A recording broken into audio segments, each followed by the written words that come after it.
apabila kita berkumpul dengan orang-orang al-ghafilin, orang-orang yang lupa dari Allah,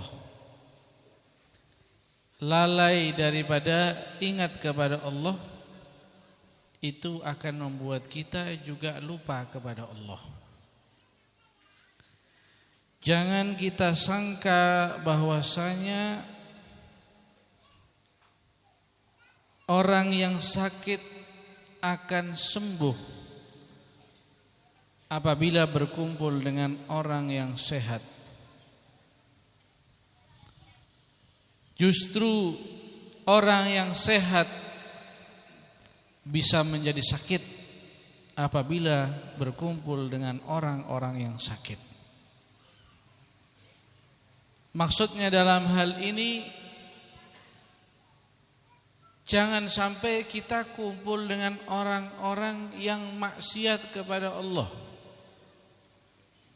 orang-orang yang lupa daripada Allah, orang-orang yang isi pembicaraannya hanya urusan dunia. Walaupun iman kita kuat, walaupun ilmu kita banyak, lambat laun pasti kita akan terpengaruh. Lambat laun pasti kita akan mengikuti. Lambat laun kita pasti akan meniru. Na'udzubillah min dzalik.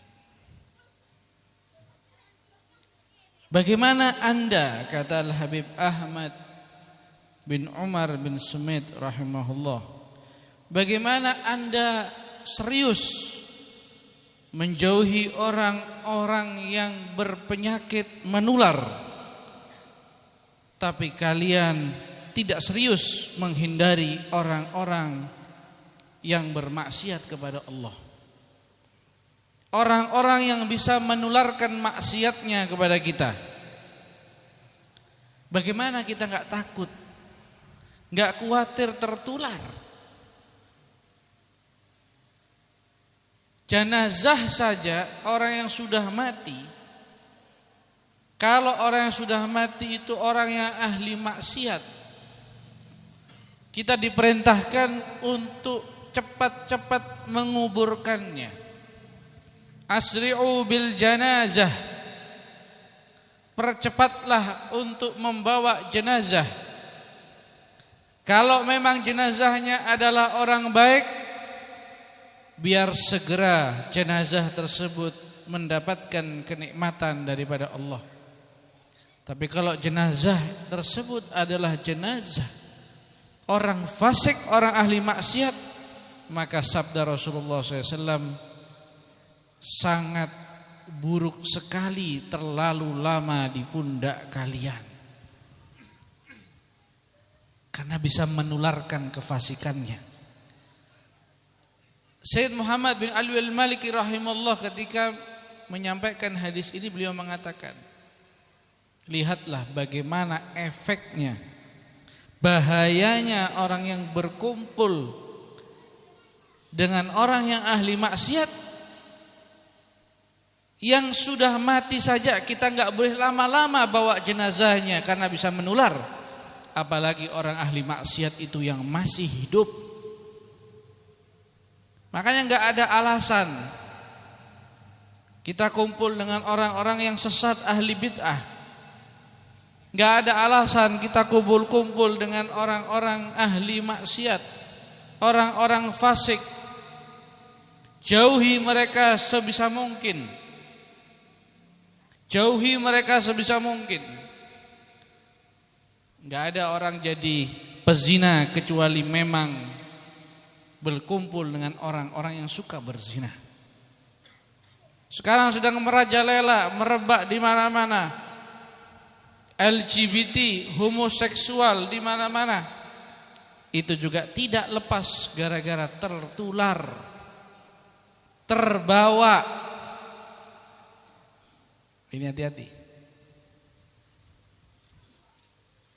Hati-hati. Juga urusan dunia. asalnya enggak terlalu cinta dunia. Kumpul dengan orang-orang cinta dunia tertular. Terbawa.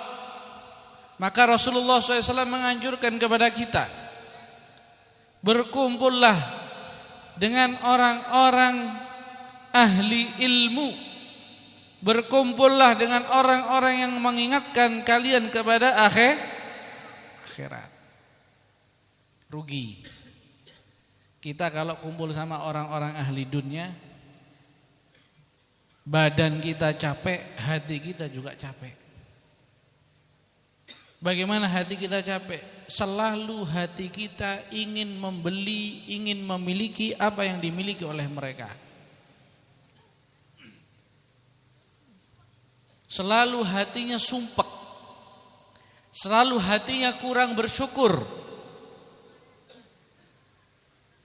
Jika kita kumpul dengan orang-orang yang cinta dunia. Bahkan disebut di sini orang-orang yang sangat cinta terhadap dunia, umur mereka akan pendek. Gak panjang umur orang yang cinta dunia itu. Kenapa umur mereka pendek? Karena mereka mati dibunuh oleh dunia. Mati terbunuh karena dunia. Karena begitu cintanya terhadap dunia, gak memperhatikan kesehatan, gak memperhatikan ketenangan hati, akhirnya mati karena cinta dunia.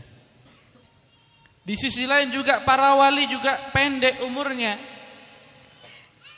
Kita lihat para aulia Allah, umurnya gak panjang-panjang, pendek-pendek. Abuya Maliki gak sampai 60 tahun. Al-Imam Nawawi umurnya 40 tahun.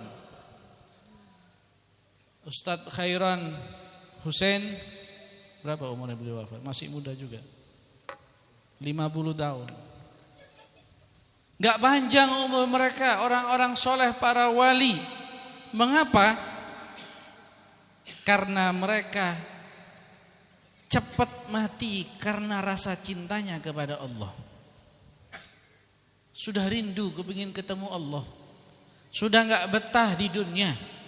Selalu memikirkan Allah subhanahu wa ta'ala, cinta kepada Allah. Akhirnya mereka ingin segera bertemu dengan Allah. Siapa orang yang sempurna akalnya, maka dia akan zuhud terhadap dunia. Walaupun dia tidak beriman dengan hari hisab. Jadi sebenarnya zuhud terhadap dunia itu orang yang berakal. Orang yang berakal itu pasti akan zuhud terhadap dunia. Ngerti, akalnya jalan. Saya di dunia ini sementara. Ini enggak bicara neraka, enggak bicara masalah meninggalkan dunia karena cinta kepada Allah. Enggak, ini pakai logika. Saya di dunia ini sementara. Saya musafir. Gak benar kalau ada orang yang sementara tapi membuat segalanya menjadi permanen. Orang musafir perjalanan dari Bangil ke Surabaya, belum nyampe Surabaya, tengah jalan dia bangun rumah. Padahal dia dalam perjalanan menuju Surabaya. Sabar sebentar. Ini cuma perjalanan, bentar lagi nyampe Surabaya. Kalau memang perlu berteduh, maka berteduhlah dengan tenda yang sifatnya sementara. Kalau memang perlu bekal, bawalah bekal seperlunya. Kalau mau perjalanan jauh, butuh bekal, bawa bekal seperlunya. Bawa rantang, jangan bawa kulkas, dibawa jangan. Apa itu yang buat nyimpen makanan? Apa box apa itu? Freezer box dibawa. Ini keliru ini. Terlalu banyak, bekalnya terlalu banyak. Secukupnya saja. Bahkan dikatakan Al-kafaf laisat minad dunya. Orang yang hidup secukupnya itu enggak dihitung dunia. Enggak dihisap kalau seandainya dia pakai dunia seperlunya saja. Nah, maka orang berakal pasti akan zuhud terhadap dunia. Walaupun dia tidak beriman, apalagi kalau beriman. Contohkan seperti Hatim At-Ta'i. Dia bukan orang beriman, dia orang kafir. Tapi dermawan, tapi murah hati. Dikeluarkan hartanya, membantu orang-orang miskin, padahal enggak beriman. Tapi dia orang berakal, mengerti bahwasanya dunia ini bukan untuk disimpan, bukan untuk ditumpuk. Dunia ini sementara. Dan pokok daripada zuhud adalah remehnya dunia dalam hati kita. Zuhud itu bukan berpakaian compang-camping. Zuhud itu bukan kita harus miskin, tapi zuhud sebenarnya adalah remehnya dunia dalam hati kita. Mudah-mudahan insyaallah kita dijadikan oleh Allah sebagai orang-orang yang zuhud terhadap dunia. Mudah-mudahan dunia hanya ada di tangan kami, jangan sampai dunia ada dalam hati kami.